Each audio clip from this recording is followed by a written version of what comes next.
राम राम राम राम, लक्ष इकडे, राम राम राम राम राम. पण एक रामवर तुमची बोट आणि ते कनेक्ट होतं ना, बस झालं तेवढंच. लोकांना जे भटकन आहे, ज्यांना खरंच बाबांची प्रचिती आलेली आहे, अनुभव आलेले आहे, त्यांच्या तोंडून जेव्हा तुम्ही ऐकता तर तुम्हाला एक वेगळंच अनुभव होतो आणि विश्वास बसतो.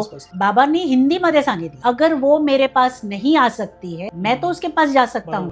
माझी मुलगी मला सांगायला आली का, मम्मी बघ तुला भेटायला कोण आलंय. तर मला असं वाटलं मला भेटायला कोण आलं असेल. तिने मला त्यांच्या समोर आणून उभं केलं आणि सांगितलं, आता डोळे उघड. आणि मी जेव्हा डोळे उघडले तर बघितलं तर बाबांच्या पादुका, आणि माझं जे अश्रुधारा व्हायला लागलं, मी रडायला लागली. म्हटलं बाबा तुम्ही, आणि तुम्हाला माहितीये माझाच बर्थडे आहे म्हणून. माझा गुरु सकाळी सकाळी येऊन मला बर्थडे विश केला आहे. भंडारा करायचो बाबांचा दसऱ्याला. 10-12 वर्ष आम्ही कंटिन्यूस ते ठेवलं. प्रत्येक भंडाऱ्यामध्ये बाबा कुठल्या ना कुठल्या स्वरूपात यायचे. हळूहळू ना जेवढे पण साई भक्त भंडाऱ्याला यायला लागले, सगळ्यांना हे कळायला लागलं का आपण भंडाऱ्याला जायलाच पाहिजे, कारण तिथे बाबा येणार आहे आणि आपल्याला दर्शन होणार. साईराम साईराम बोलताय, इकडे तिकडे पण बघताय, पण एक साईराम बरोबर पोचतो तिकडे. 108 मणके कशाला आपण फिरवतो. आमचा नंबर आला आणि आम्ही त्या समाधी इथे डोक्याने इकडे पाय आहेत. आम्ही जसं पोहोचलो तिकडे, भटजी जे बसले होते त्यांना माहिती नाही काय झालं, त्यांनी काच काढली बाहेर. पटकन मी समाधीला टच केलं, माझ्या मिस्टराने पण टच केलं, नमस्कार केला, बाबांकडे बघितलं आणि म्हटलं बाबा तुम्ही ओळखलं का की मी रागवली होती का. नाही मला तुमची समाधी टच करायला मिळाली, फायदा काय यायचं वगैरे. मी नमस्कार केला आणि त्या भटजीने ते काच घेतली आणि ती लावली. आपण आई बदलतो नाही, मग आपण गुरु का बदलावा. त्याला माहिती आहे की सध्या तुझं वेळ आलेली नाहीये, माझ्या लक्षात आहे तू काय मागतोय, मी देणार तुला. देण्यानंतर ते नुकसान तुझं व्हायला नाही पाहिजे. नाही तर इथे दिलं आणि तिथे गेलं. माझं मन जर नाही आहे 11 माळ करायचं तर का करायची. माझं जर मन आहे का मला एकच माळ करायची आणि ते मी कम्फर्टेबली करू शकते, तेवढंच करा ना. तर ह्यांनी सांगितलं त्यांनी सांगितलं, पण तुम्ही त्या शंकेत राहतात, अरे नाही 11 नाही केले ना म्हणून नाही झालं. गुरु समोर जावं. जसं स्वामी आहेत, आपले बाबा आहेत, निमकरोरी बाबा आहेत, जेवढे पण सद्गुरू आहेत, त्यांच्या समोर जेव्हा आपण नतमस्तक होतो तेव्हा आपलं मस्तिष्क ब्लँक करून जायचं, तरच ते काय म्हणतायत ते तुमच्या पाठीवर कोरलं जाईल. लोकांनी खूप अनुभव घेतले आहे का, हा आम्हाला इकडे दिसतात बाबा.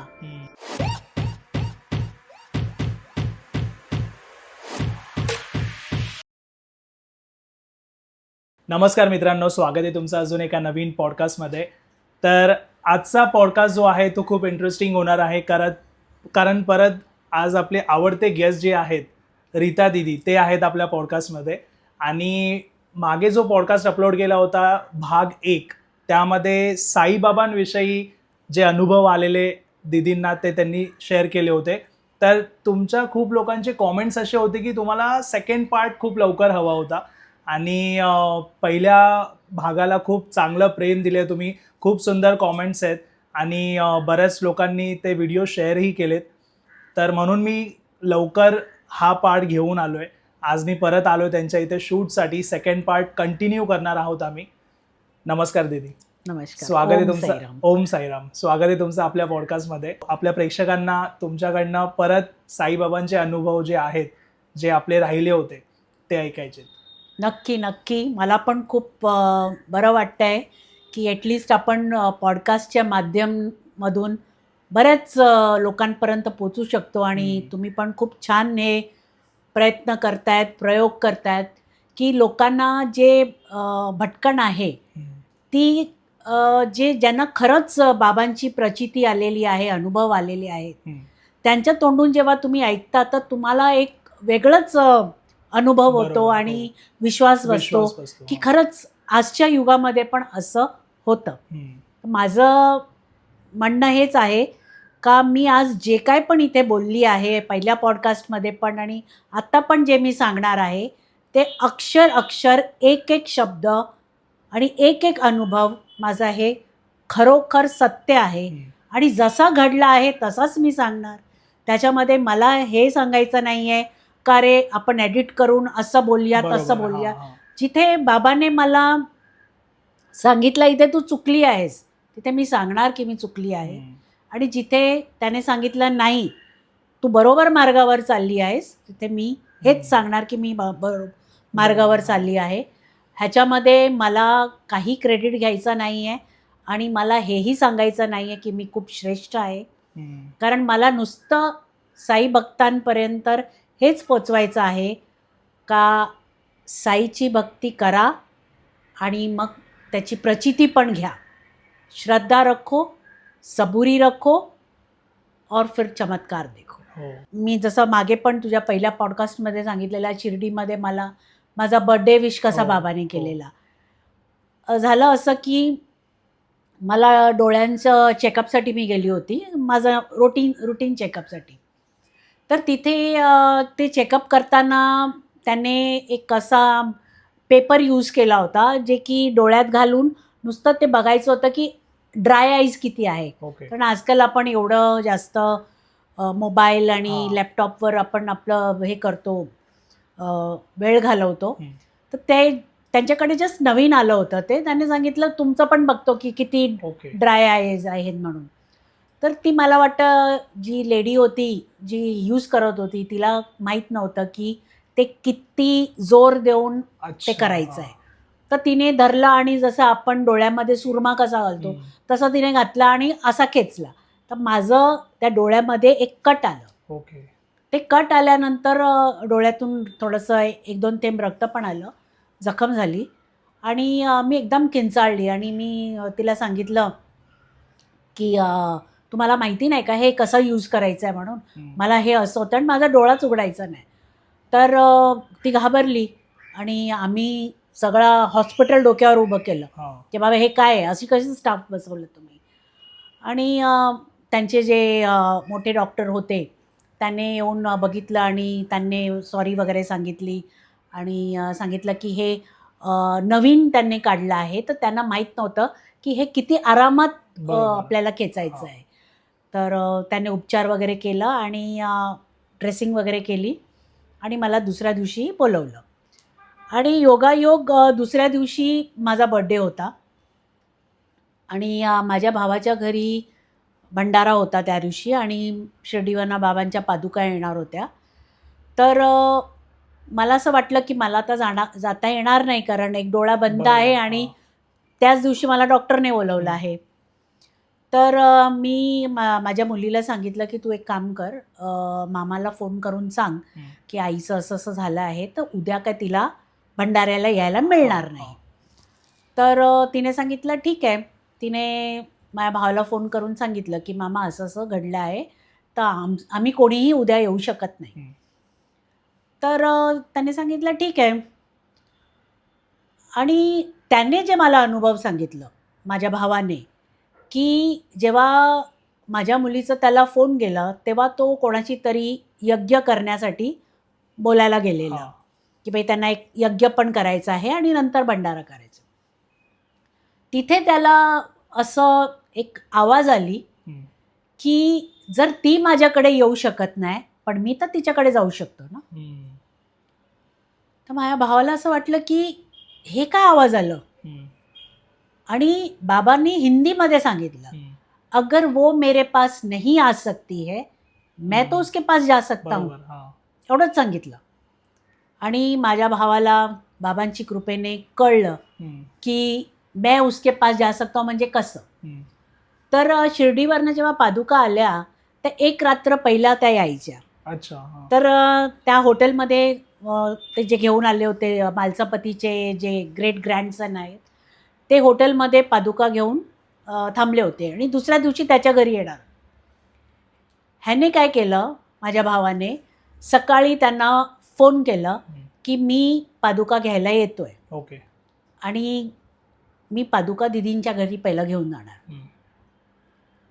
ते त्यांना आमच्यावर एवढा ट्रस्ट आहे आणि घरासारखं आमचं हं. संबंध बॉन्डिंग. झाले आहेत आता. तर ते आम्हाला हँडओव्हर करायला त्यांना काही प्रॉब्लेम नाही आहे. अच्छा. तर त्यांनी सांगितलं ठीक आहे तुम्ही घेऊन जा. माझ्या भावाने घरात कोणालाही सांगितलं नाही हं. का तो सकाळी उठून काय करणार आहे. हं. पण त्याने माझ्या मुलीला एवढं सांगितलं की आपण मम्मीला उद्या सरप्राईज देऊया हं. आणि मम्मीला काय सांगू नको का आम्ही येतोय म्हणून. हां. आणि माझी 9:30 वाजताची अपॉइंटमेंट होती. हं. मला वडाळ्याला जायचं होतं. मी झोपली होती आणि माझ्या भावाने गाडीचं व्यवस्था केली आणि बाबांच्या पादुका घेऊन तो माझ्या घरी आला. ओके. मी बेडरूममध्ये झोपली होती आणि माझ्या मुलीने मला सांगितलं, ह्यानी भावाने टेबलावर पादुका ठेवून हं. कवर उघडून सगळी तयारी करून मग माझी मुलगी मला सांगायला आली का मम्मी बघ तुला भेटायला कोण आलंय. तर मला असं वाटलं मला भेटायला कोण आलं असेल. मला असं होतं की माझा भाऊ तर बिझी असेल भंडाऱ्यामध्ये, तो थोडी ना मला भेटायला येणार. तर मी म्हटलं कोण आलंय भेटायला. तर म्हणते तू चल चल बघायला चल, डोळे बंद कर आणि चल. एक डोळा माझा बंदच होता, त्याने ड्रेसिंग करून ते पट्टी मारली होती. दुसरा डोळा उघडा होती, म्हणजे ते पण तू बंद कर. आणि ते मी बंद केलं आणि ती मला हात धरून माझा घेऊन आली आणि डायनिंग टेबलवर ती बाबांचं पादुकांची केस ठेवलं होतं. तिने मला त्यांच्यासमोर आणून उभं केलं आणि सांगितलं आता डोळे उघड. आणि मी जेव्हा डोळे उघडले तर बघितलं तर बाबांच्या पादुका. आणि माझं जे अश्रुधारा व्हायला लागलं, मी रडायला लागली. म्हटलं बाबा तुम्ही तर आणि तुम्हाला माहिती आहे माझा आज बड्डे आहे म्हणून. तर माझ्या भावाने मग मला ते सगळं त्याच्या मागचं काय झालं ते सगळं सांगितलं. आणि मला बाबाने सांगितलं की तुमको मैं बर्थडे नहीं विश करूंगा ऐसे कैसे होगा. राइट. तो सबसे पहले सुबह मैं तुम्हें दर्शन देने आया हूँ. काहीतरी निमित्ताने ते आले. आणि मी म्हटलं बाबा आता मी काय तुम्हाला नैवेद्य तरी काय करू, कारण मी गॅस समोर पण जाऊ शकत नाही. तर बाबाने अक्षरशः मला सांगितलं तू ब्रेकफास्ट ब्रेड बटरचं करणार आहेस ना, मला पण त्याचंच नैवेद्य कर. अच्छा. ब्रेड बटर केलं, चहा केली आणि आरती केली आम्ही. आणि बाबाने मला सांगितलं जोपर्यंत तू सांगत नाही की आता आपण त्याच्या घरी जावं भंडाऱ्यात, तिथे पण साई भक्त वाट बघतायत, तोपर्यंत मी जाणार नाही. ओके. बाबांशी मी खूप मनापासून बोलली, खूप थँक्स केलं की तुम्ही सांगितलं की अगर वो नहीं आ सकती है तो मैं तो जा सकता हूँ.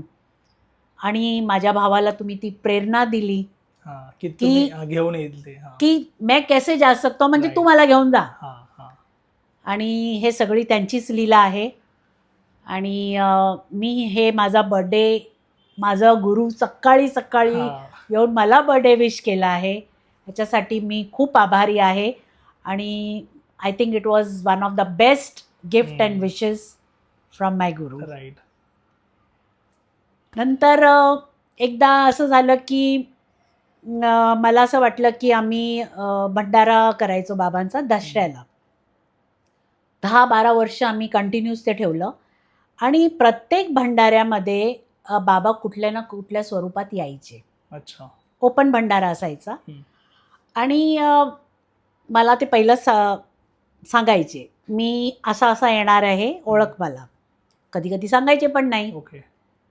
तर हळूहळू ना जेवढे पण साई भक्त भंडाऱ्याला यायला लागले सगळ्यांना हे कळायला लागलं का आपण भंडाऱ्याला जायलाच पाहिजे, कारण तिथे बाबा येणार आहे आणि आपल्याला दर्शन होणार.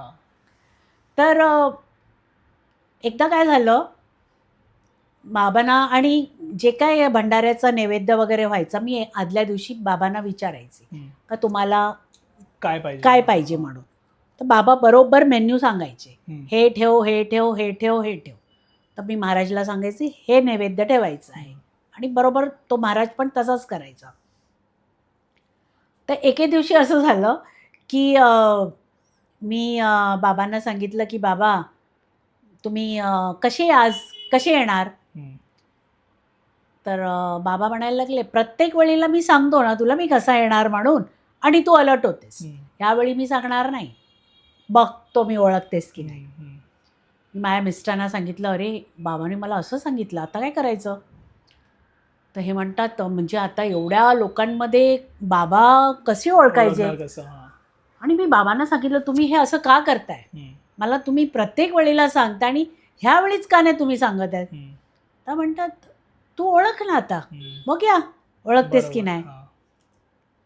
तर मी काय केलं, मी बाबांना सांगितलं बघा मी तुमची शिष्य आहे, तुम्ही माझे गुरु आहात, पण मला असं वाटतंय का तुम्ही मला एक मार्ग पण सुचवताय का तुम्हाला कसं मी ओळखणार ते. म्हणतात हां बघूयात तू काय करतेस ते. जसं मी सांगितलं माझा सखा भाव, आमचं रात्रभर हेच चालू होतं.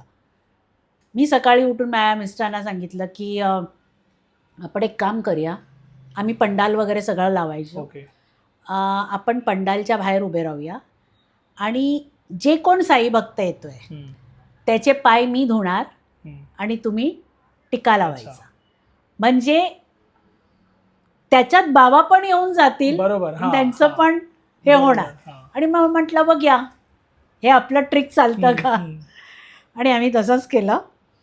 पंडाळाच्या बाहेर आम्ही उभे राहून मी जे कोण साई भक्त त्याच्यामध्ये वॉचमॅन होते, घरच्या कामवाल्या बाया होत्या, कारण ओपन भंडारा होता, कोणीही येऊ शकतं. बाबांची एवढी प्रेरणा झाली की मला अजिबात संकोच वाटला नाही का माझ्या बिल्डिंगचा वॉचमॅन आहे तर त्याचे मी पाय धुते वाकून, आणि माझे मिस्टर त्याला टिक्का लावतायत. झाडूवाले पण होते त्याच्यामध्ये. बाबांचीच लीला होती, मला माहिती नाही, कारण ओपन भंडारा असल्यामुळे कोणाला सांगायचं ये, कोणाला सांगायचं नको येऊ, हे पण पॉसिबल नव्हतं. आणि हे भंडारा पार पडलं आणि माझ्या लक्षात बरोबर होता की एकही व्यक्ती चुकला नाही पाहिजे. बरोबर. आता बाबा म्हणणार बघ मी गेला, मला तू ओळखलंच नाही. आणि मला सगळे हाका मारायचे, अहो दीदी जरा बघा हे असं करायचंय ते. म्हटलं मला आज काही बोललो, मी पंडालच्या बाहेरच उभी राहणार आहे की माझे गुरु आज माझी परीक्षा घेण्यासाठी उभे आहेत आणि मी त्याच्यात ते चुकणार नाही. आणि जवळजवळ शेवटचा माणूस येईपर्यंत मी तेच करत होती. आणि नंतर मी माझ्या गुरूंना सगळं झाल्यानंतर विचारलं का बाबा तुम्ही आलेलात का, तर म्हणतात हो. तू माझे पाय पण धुतलेस आणि टिळक पण लावलास, पण मी सांगणार नाही कुठल्या रूपात आला. चला मला त्यांनी नाही सांगितलं, पण ॲटलिस्ट पाय धुवून घेतले, टिळक लावून घेतलं, माझ्यासाठी खूप मोठी गोष्ट आहे. त्याच्या पुढच्या वर्षी आम्ही भंडारा केला तेव्हा आम्हाला कळलं की शिर्डीमध्ये ते लोक बाबांचं जे खरी डेट आहे 15 ऑक्टोबर ती ते लोक मानत नाही आहेत. ती लोक दसरा या दिवशी होतो त्या दिवशी बाबांची पुण्यतिथी सेलिब्रेट करतात. तर मी पण मग असा विचार केला की ह्याच्या अगोदर आम्ही नवीन कपडे वगैरे घालायचो आणि खूप मोठं सेलिब्रेशन वगैरे करायचं. तर मी म्हटलं जर बाबांची पुण्यतिथी आपण करायची आहे तर मग हे नवीन कपडे वगैरे हे सगळं नाही. तर मी भजन मंडळी बोलवायची आणि ते बाबांचे भजन गायचे. 2-3 तास बाबांचं भजनच चालायचं. तर मला असं वाटलं की ना आता मला कळलं की हे बाबांचं पुण्यतिथीचं श्राद्ध आहे, तर आपण पण त्यांची पत्तल काढायची, जसं आपण पत्तल आपल्या ह्यांच्यासाठी काढतो ते. तर मी एक पत्तल श्वानसाठी काढली, एक गाईची काढली, एक कावळ्याची काढली आणि एक बाबांची काढली. आणि गाईची पत्तल कोणी साई भक्त घेऊन गेला म्हणे मी देऊन येतो, श्वानला दिली. कावळ्याची पत्तल मुंडेरवर ठेवली आणि बाबांची पत्तली मुंडेरवर ठेवली. आणि वाट बघते की भंडारा चालू झाला, बाबा कुठे दिसत नाही आहेत, बाबा कुठे दिसत नाही आहेत. इकडे बघ तिकडे बघ, बाबांना बोल, बाबा काय चाललंय हे, तुम्ही कुठे आलात नाही अजून. काही उत्तर नाही. मला खूप वाईट वाटलं. म्हटलं माझ्याकडनं काय चूक झाली की काय, म्हणजे मी तुमची पुण्यतिथी म्हणून आज हे केलं, तुमच्या नावाची पत्तल पण काढली, सगळं केलं, आणि मला सांगा ना माझी काय चूक झाली आणि तुम्ही का आलात नाही. तर बाबाने मला सांगितलं मी आलेलो, पण तू माझी पत्तल बाहेर ठेवली होतीस ना, मी तिथूनच खाऊन गेलो, मला तू आतमध्ये बोलवलंच नाही. तर हे माझं इनोसन्स म्हणा काही म्हणा, पण माझ्या गुरुने तेही स्वीकार केलं आणि मला आशीर्वाद देऊन गेले. त्यानंतर मी हे माझ्या स्मरणात ठेवलं की बाबांची पत्तल बाहेर नाही ठेवायची आहे, आतमध्ये ठेव, बाबा येतात. तर माझं म्हणणं असं आहे का बाबा किती भोळे आहेत की त्याने सांगितलं की माझ्या शिष्याने पत्तल बाहेर ठेवली आहे म्हणजे मला आतमध्ये यायला नाही सांगत आहे, मी बाहेरच्या बाहेरच ते घेऊन निघून जातो. तर पण त्याने हे राग दाखवला नाही का मी घेणार नाही म्हणून, बाहेर का ठेवलाय म्हणून. आणि मला एवढ्या प्रेमाने सांगितलं की तू माझ्या नावाची पत्तल बाहेर कट्ट्यावर ठेवलीस तर मी ते ग्रहण केले आणि गेलो. तू आतमध्ये ठेवलीस तर मी आतमध्ये आलो असतो. तर माझ्या बाबांचं जे हे माझं आणि त्यांचं जे संवाद होता, त्यांनी मला हे दाखवलं की आपला गुरु कधी आपल्यावर नाराज होत नाही. आपली चूक, आपली इनोसन्स, काही म्हणा त्याला, पदरी घेतो. राईट.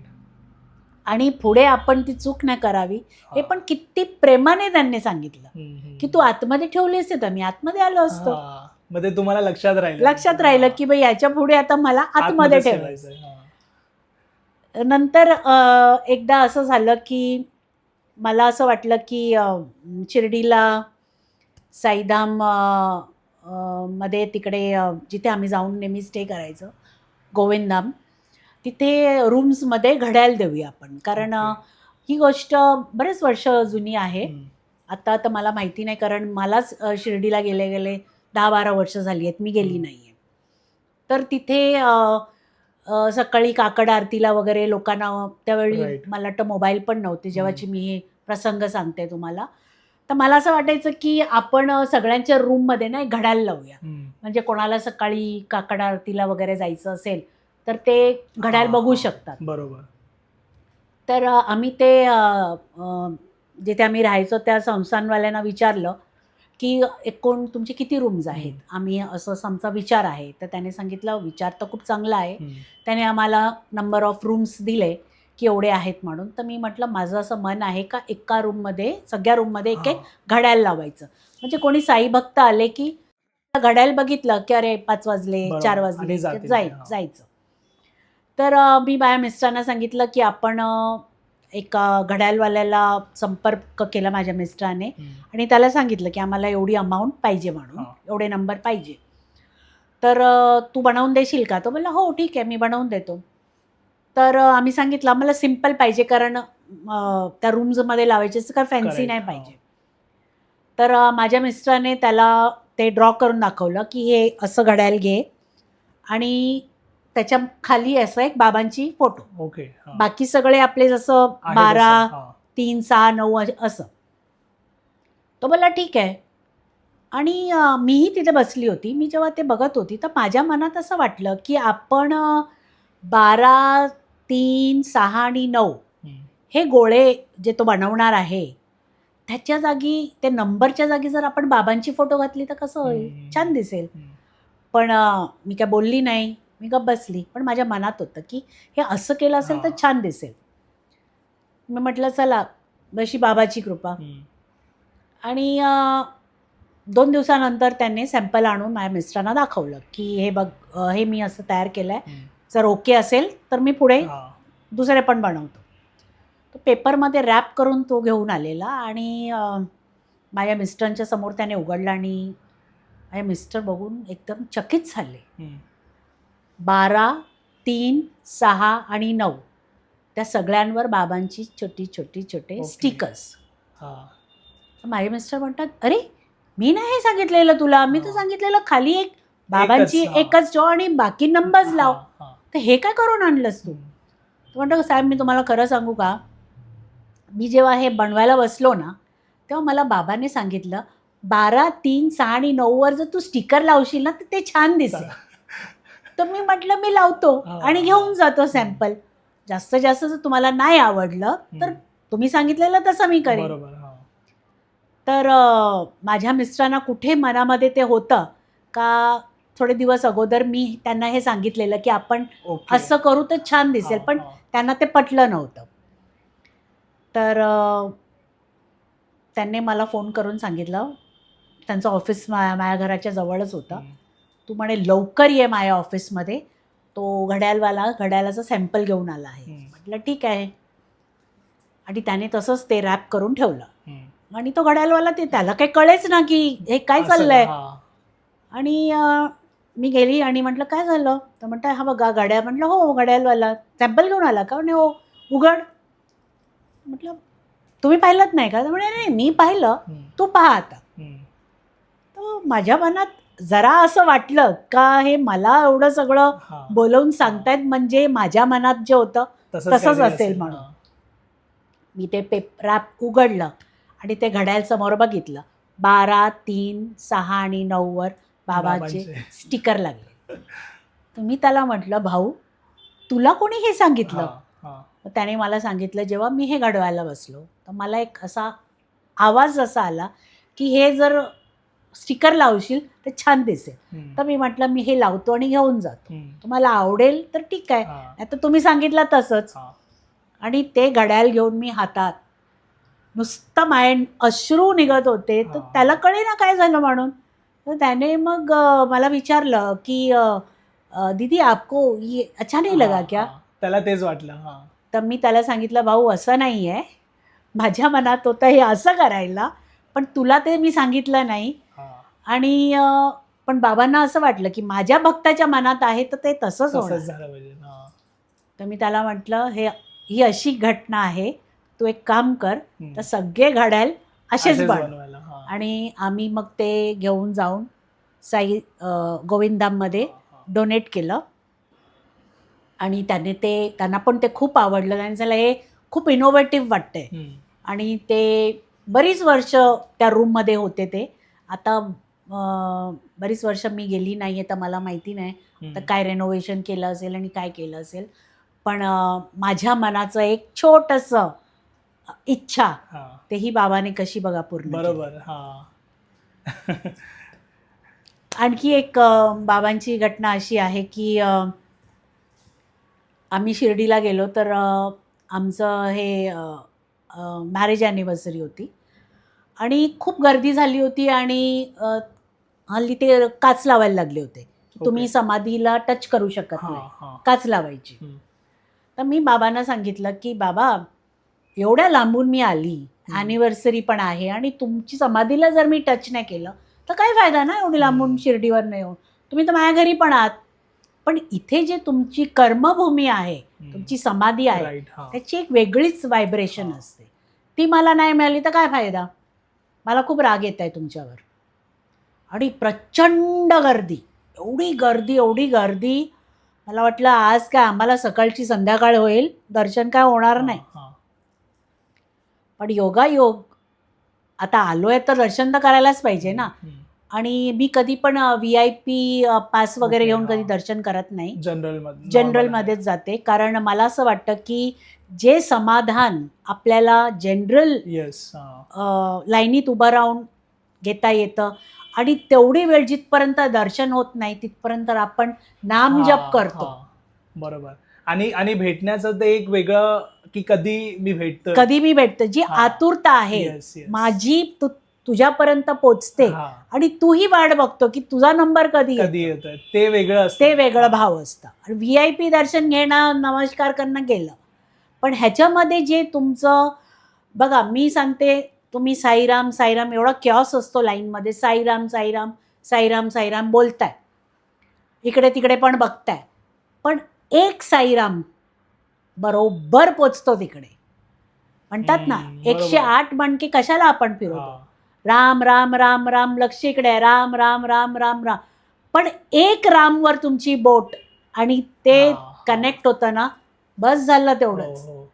तसंच असतं हे. गुरुच्या दर्शनाची अभिलाषा घेऊन तुम्ही जेव्हा खरंच तेवढे कष्ट घेऊन उभे राहता ना, आणि त्याचं नामस्मरण सतत चालू असतं, कधी कधी वैताग पण येतं, पाय दुखतायत, किती कोंगाट आहे, असं आहे तसं आहे, पण एकदा तरी ते खरं साईनाम तुमच्या तोंडून निघतं आणि तेच त्यांना पाहिजे असतं. बरोबर.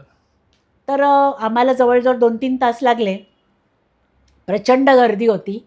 तर मी म्हटलं चला बाबा, प्रत्येक वेळी तुम्ही मला खुश करता, त्यावेळी ठीक आहे. जसे आमचा नंबर आला आणि आम्ही त्या समाधी आहे इथे, इथे डोक्याणीकडे पाय आहेत, आम्ही जसं पोचलो तिकडे, त्या भटजी जे बसले होते त्यांना माहिती नाही काय झालं, त्यांनी काच काढली बाहेर. ओके. मी म्हटलं हा, काच काढली. पटकन मी समाधीला टच केलं, माझ्या मिस्टराने पण टच केलं, नमस्कार केला, बाबांकडे बघितलं आणि म्हटलं बाबा तुम्ही ओळखलं का की मी रागवली होती का? नाही नाही, मला तुमची समाधी टच करायला नाही मिळाली, फायदा काय यायचा वगैरे. आणि मी बोलते, मला वाटतं मी 2 मिनटं थांबली असेल तिकडे, बाबांशी संपर्क चालू आहे आणि कोटी कोटी धन्यवाद म्हणते. का एवढ्या प्रचंड गर्दीमध्ये पण मी पोचल्याबरोबर हा. त्याने काच काढली. राईट. तू काय मला भटजी ओळखत नाही, मी ओळखत नाही, आणि मी माझं काय तुमच्याशी संवाद आहे त्याला पण माहिती नाही नाही. माहिती. हा. पण त्यांनीही सिक्युरिटीवाल्यांनीही मला सांगितलं नाही की बाबा बस झालं पुढे वा हा. वगैरे. मलाच जेव्हा असं वाटलं की आता माझी इच्छा पूर्ण झाली आहे, मला इतरांचं पण बरोबर. ध्यान ते पण ठेवायचं आहेत आहे. लाईनमध्ये. तर मी नमस्कार केला आणि त्या भटजीने ते काच घेतली आणि ती लावली. अच्छा. तर माझ्या मागे जेवढी लोक होती सगळे बोलायला लागले, अरे कांच निकालो, हा, कांच हा, निकालो, हा. ऐसे कैसे आपने इनके लिए कांच निकाला, हमारे लिए लगा दिया. आता भटजी काही बोललं नाही, दर्शन लो और आप जाओ. आगे जाओ. हा. कॅओस झाला, सगळ्यांनी सांगितलं हे काय ते काय, कोण VIP आहेत काय हे ते. पण मला कोणाला काही स्पष्टीकरण द्यायचं हा. नव्हतं का मी VIP आहे का, बाबाने का असं केलं, माझ्या मनासाठी केलं वगैरे काही नाही. हा. मी नमस्कार केला, बाहेर गेली आणि मला एका बाईने विचारलं, पण तुम्ही कोण VIP वगैरे आहात का? म्हटलं का नाही, मी मागून बघत होती, तुम्ही पोचलात आणि ते काच काढली, काच काढली. तुमच्या दर्शन झालं तुम्ही काच लावली. तर मी म्हटलं बाबांच्या समोर सगळे VIP आहेत. नाही आम्हाला असं दर्शन झाले नाही. आता मला माझे मोठेपणा नाही सांगायचा होता. मी म्हटलं प्रयत्न करा, तुमची पण इच्छा कधी ना कधी ते पूर्ण करणार. मला हे सांगायचं नव्हतं की Right. तुमची अजून भक्ती एवढी हा. प्रबल नाही आहे म्हणून. कारण आपण कसं आहे ना, पटकन कॉम्पिटिशनमध्ये लागतं. हम्म. तुला देव दिसतं, मला का दिसत नाही, मी तुझ्यापेक्षा जास्त जाप करते हा. हो ना, मी एवढे असतात उपवास असे. पण हा, करते, हा. पण तुला कसं दिसतं? तर त्याच्यामध्ये आपण एक्सप्लेनेशन जर नाही दिलं ना ते बरं असतं. करेक्ट. हा. कारण आपण जर एक्सप्लेनेशन द्यायला बसलो ना तर लोकांना असं वाटतं की तुम्हाला तुमच्या भक्तीचं घमंड आहे. ते बरोबर. कधी पण देवापुढे नेहमी हीच प्रार्थना करावी की त्यांच्या भक्तीचा कधीही आपल्याला घमंड येणार यायला नाही पाहिजे. कारण बरोबर. पटकन हा. घमंड येत आपल्याला कळत पण नाही. आपण म्हणतो मी केलं, मी केलं, मी केलं. मी नाही केलं, त्यांनी केलं. हो. ते सगळी त्यांची इच्छा आहे. त्यांची इच्छा अशी होती, हे घडलं, चांगलं घडलं. त्यांची इच्छा ही अशी होती, हे असं घडलं. हो. हे वाईट नाही घडलं, माझ्यासाठी क्वचित हे चांगलं होतं म्हणून हे त्यांनी केलं. बरोबर आहे. हो. आपण कसं पटकन पिन पॉईंट करतो, नाही नाही नाही माझ्याशी तर वाईटच करतो देव, हा. मला तर वाईटच करतो देव. वाईट नाही करत, तुला तो परिपक्व करतो आहे आणि तुला सांगतोय समर्पित हो. तू समर्पित होत नाही आहे म्हणून तुझ्यासाठी तुझ्या मागे मी काठी घेऊन आहे. कर, समर्पित हो. आणि ज्या दिवशी आपण समर्पित झालो की त्या दिवशी मग तो तुम्हाला सोडणार नाही.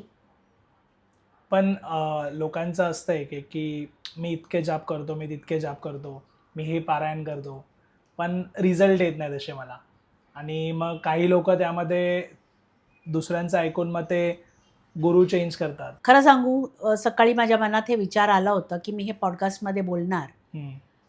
आपली आई असते बरोबर, आईला माहित आहे की बाळासाठी काय चांगलं आहे, काय वाईट आहे. जर त्याने काहीतरी वाईट केलं किंवा कसल्या गोष्टीचा हट्ट केला आणि आईला माहिती आहे की हे तुझ्यासाठी सध्या ठीक नाही आहे, सपोज घसा खराब आहे आणि तू म्हणतो मला आईस्क्रीमच खायची आहे, पण आईला माहिती आहे की आता त्याचा घसा खराब आहे, बरोबर, ह्याला आईस्क्रीम नाही द्यायची आहे, हा बरा झाला की मग देईन. पण तो बाळाला ते माहिती नसतं, त्याला हट्ट असतं का नाही मला तर पाहिजे म्हणजे पाहिजे. आणि आईला माहिती आहे का जर मी ह्याला दिली तर त्याचा दुष्परिणाम काय होणार आहे, ते त्या मुलाला कळत नाही, आईला माहीत असतं.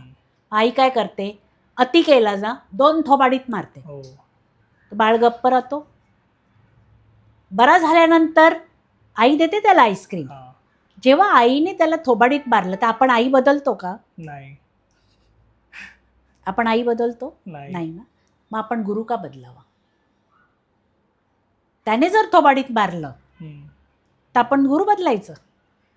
त्याला माहिती आहे की सध्या तुझं वेळ आलेली नाहीये, माझ्या लक्षात आहे तू काय मागतोयस, मी देणार, पण तुला देण्यानंतर ते नुकसान तुझं व्हायला नाही पाहिजे. नाही तर इथे दिलं आणि तिथे गेलं मग आपण पुन्हा त्याला दोषारोपण करू का बाबा काय दिलंच पण घेतलंच पण तू पण घेतलंस, त्यापेक्षा नाही दिलेलं बरं. आणि आपणच बोलतो ना काच दिलं, मग घ्यायचंच होतं तर का दिलं.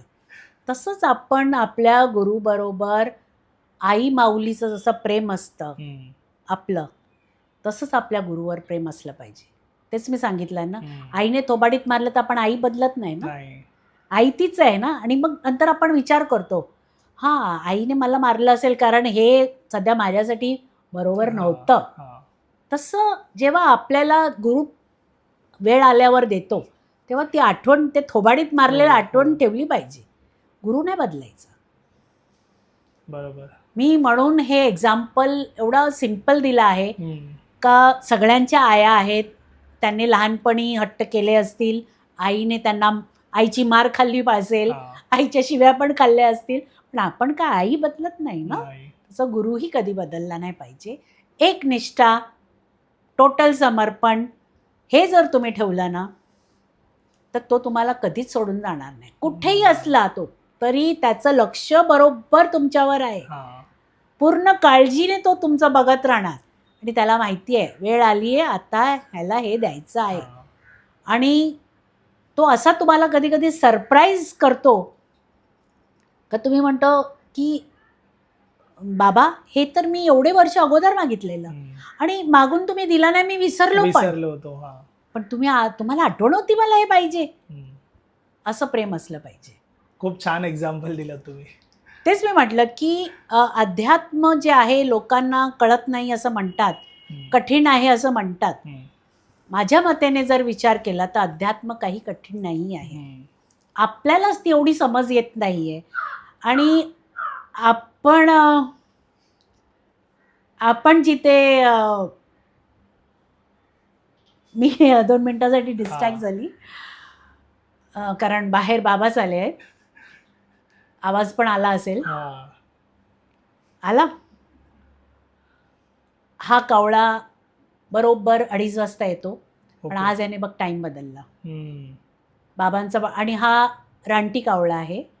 याची आली आवाज. हा रानटी कावळा आहे.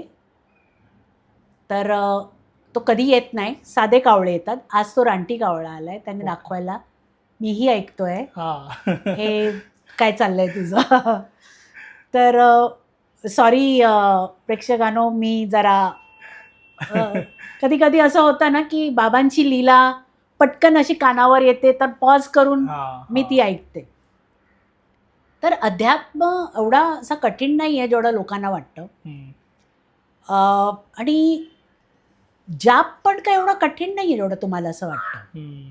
108 माळ करावी, 11 माळ करावी, एवढी माळ करावी का आपण आपल्याला त्रास देतो. माझं मन जर नाही आहे 11 माळ करायचं तर का करायची, बेमनी का करायची. माझं जर मन आहे का मला एकच माळ करायची आणि ते मी कम्फर्टेबली करू शकते, तेवढंच करा ना.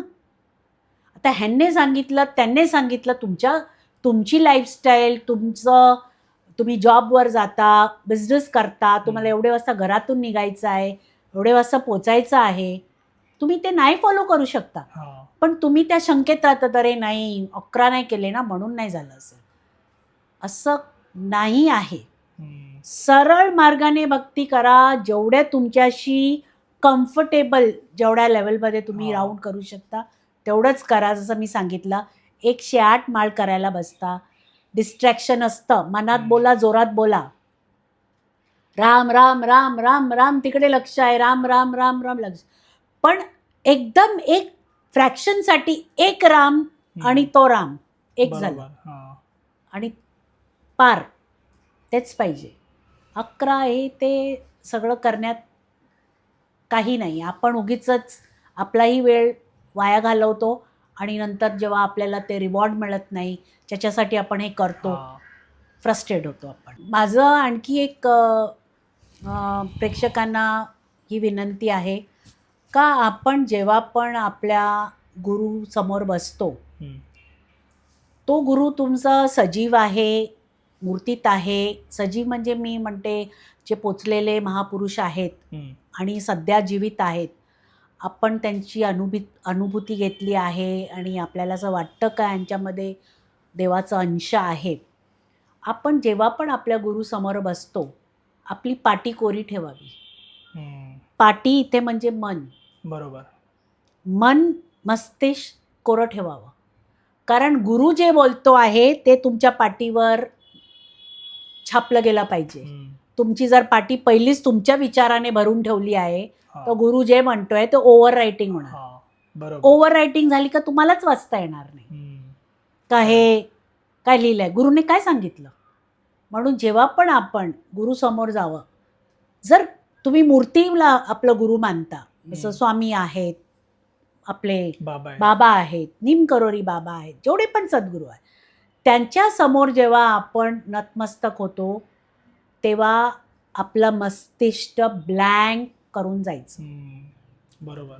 तरच ते काय म्हणतायत ते तुमच्या पाटीवर कोरलं जाईल आणि तुम्हाला वाचता पण येणार. आपण एवढे सगळे थॉट्स घेऊन जेव्हा जातो तो गुरु काय त्याच्यावर लिहिताय सांगितलं ना, over writing, then you don't know what he has written. मग म्हणतो मला तर उत्तरच मिळत नाही. तुला कसं मिळतं उत्तर?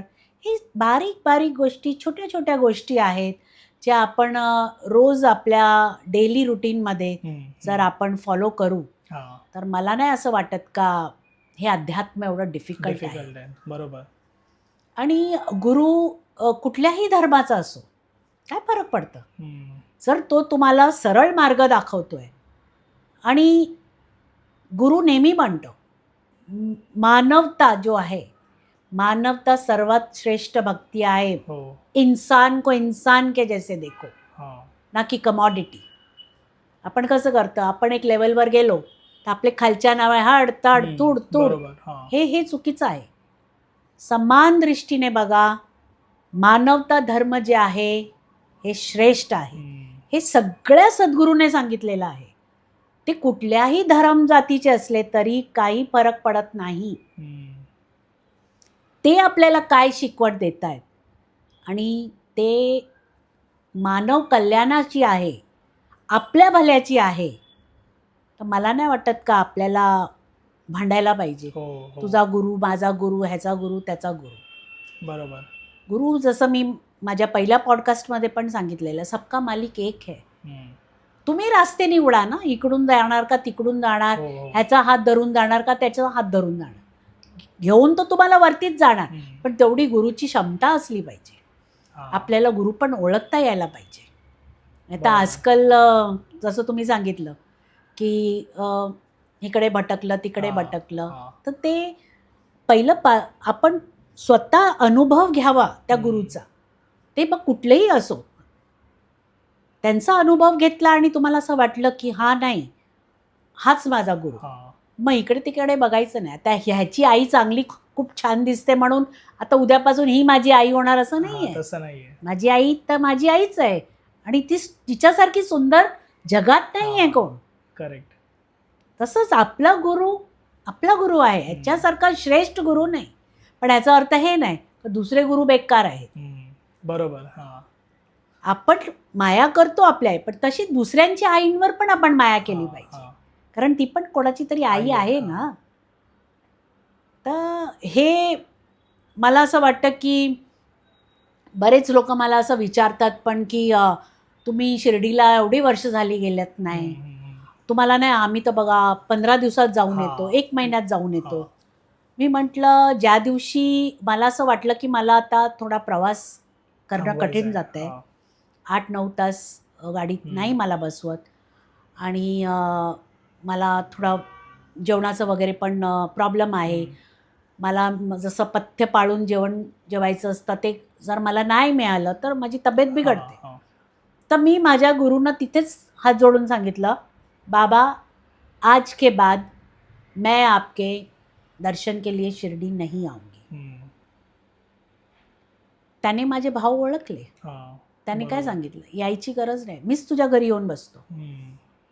आणि अक्षरशः ते माझ्या घरी येऊन बसले. लोकांनी खूप अनुभव घेतले आहेत का हां आम्हाला इकडे दिसतात बाबा. पण मी माझे मोठेपणा नाही सांगणार का माझ्या गुरुने मी जसं बोलते तसंच करतात, नाही.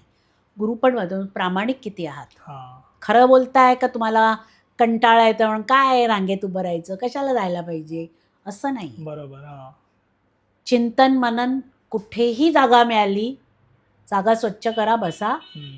तुमच्या गुरुला तिथे यायलाच पाहिजे, हम्म. त्याच्यासाठी तिथे जायची गरज नाहीये. नाहीये. आपण हेच चूक करतो. आणि मग म्हणतो बाबा काय चूक झाली, एवढे तास लाईनीत उभं राहून पायांचे गोळे झाले, तुझ्याकडे बघायला वेळच मिळाला नाहीये. मग बरोबर आहे, असंच होणार. तो म्हणतो एवढा कष्ट घेऊ नकोस ना, बरोबर. हा. ये, तुला मी तुझे दर्शन द्यायचे देणार, तुझ्या घरी पण देणार. Thank you so much. नेहमीप्रमाणे आजचा पण पॉडकास्ट खूप सुंदर झाला आहे आणि आपल्या प्रेक्षकांनाही तो आवडेल.